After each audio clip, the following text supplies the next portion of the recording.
guide you to find your story drafts on your Instagram. So that let's hop into Instagram, go to your story. Here you can find story and you can click any of the random photo. And if you scroll back, here it will ask you to save draft. So if you save draft, see it has been saved to draft and click on, if you go to the story over top, here you can find drafts. See, you have seen the drafts. So this is how you can see the drafts. If you go to story, sorry, this plus icon over here, and here you can find the drafts option.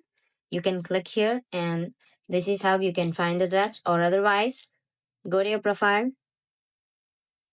If you click on this post, and here also you can find your drafts. So this is how you can find drafts. Thank you.